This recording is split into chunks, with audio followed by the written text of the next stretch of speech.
tumefanya kikao cha kukutana na maafisa wa usafirishaji ambao zaidi wanatumia vyombo vya bajaji, lakini chombo kingine ambacho ni maarufu katika jiji la Dar es Salaam ni hizi pikipiki, kwa maana ya pikipiki za miguu miwili. Watu hao wote ni wadau muhimu sana katika sekta ya usafirishaji, lakini pia ni wadau muhimu katika sekta ya masuala ya kiusalama.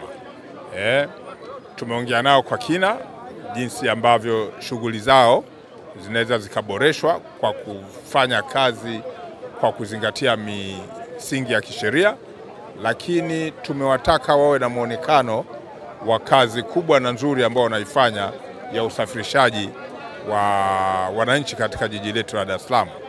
Tumewakumbusha kujiepusha na vitendo viovu.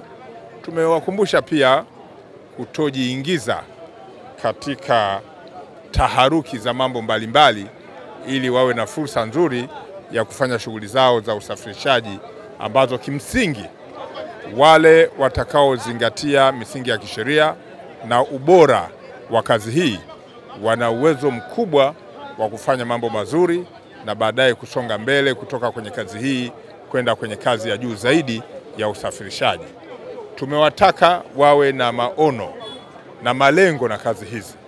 Siku hazigandi, jana sio leo na leo sio kesho, lakini mtu mwenye mipango kazi tunaamini na mwenye uaminifu ana uwezekano mkubwa wa kupiga hatua kutoka kwenye kazi hii. Kazi hii imefanya ajira kubwa kwa vijana, lakini hata watu wa kati. Tumeona vijana ambapo wanakuwa na shughuli zao kama hizi, idadi ya makosa yanapungua. Wanapunguza makosa, wanajikuta wanaweza wakapata chakula, wakapata riziki na wakaendesha familia zao.